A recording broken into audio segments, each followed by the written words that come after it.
ایک امام ہے سلیمان بن مہران عامش رحمۃ اللہ علیہ، اس کی جو سند ہے بالکل صحیح ہے، ذرا سن لیجیے۔ ان کا ایک شاگرد تھا جو جنات تھا، ان کے پاس حدیثیں پڑھا کرتا تھا۔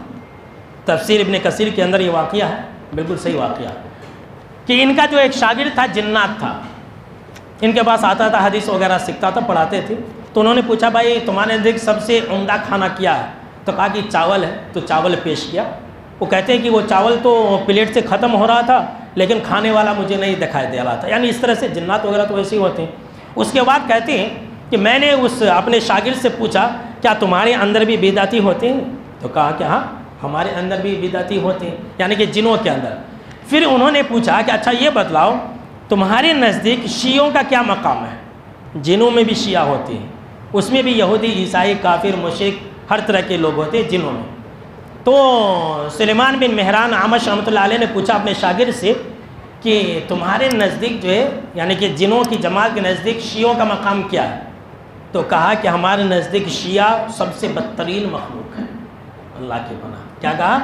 ایران والے لوگ جو ہے ہمارے نزدیک سب سے بدترین مخلوق ہے۔ دیکھیے جو سب سے بدترین مخلوق ہے ویسے لوگوں کو آج مسلمان ہیرو سمجھنے لگے ہیں، استغفر اللہ۔ قرآن مجید کے اندر اللہ رب العالمین نے صحابہ کرام کی تعریف کی، اور صحابہ کرام کی تعریف کے بارے میں یہ کہا صحابہ کرام سے چڑ، صحابہ کرام سے بغض اور عداوت یہ صرف اور صرف کفار اور مشرکین ہی کرتے ہیں، یہ اللہ کا اعلان ہے۔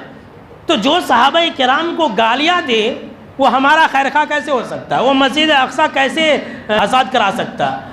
اب آئیے میرے بھائیوں، ایران نے، اسرائیل نے ایک دوسرے کے اوپر حملہ کیا، کیوں کیا؟ سب سے آخری بات ہے، سن لیجیے۔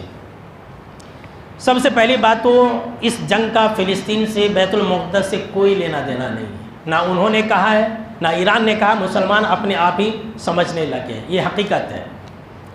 یہ جو جنگ تھی جیسا کہ میں نے کہا کہ جور و مرد کی جنگ تھی، تھوڑی دیر لڑ لیے پھر آپس میں مل گئے، سیز فائر کر لیے، دونوں بھی ایک ہی ہیں، دونوں کی تجارتیں ہیں، بزنسیں ہیں، دونوں کا آپسی تعلقات ہیں، لین دین ہے، بہت کچھ ہے۔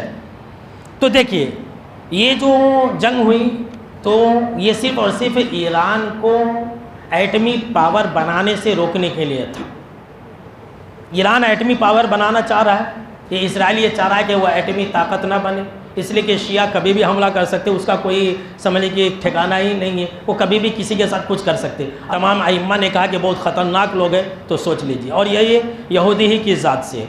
اس کے بعد دیکھیں میرے بھائیوں، یہ جو جنگ ہوئی اس کا مقصد کیا تھا؟ ایران اور اسرائیل دونوں آپس میں لڑ لیے، میزائل گرا لیے، اس کا مقصد کیا تھا جانتے ہیں؟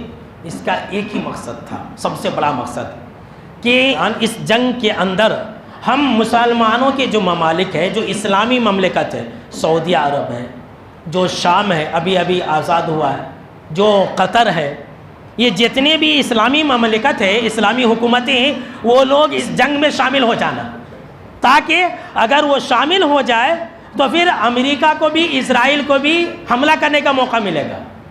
وہ تو اللہ نے بچا لیا، وہ لوگ سمجھ گئے کہ یہ دونوں جو ہے ہم کو جنگ میں پھنسانے کے لیے حملہ کر رہے ہیں، یہ حقیقت ہے۔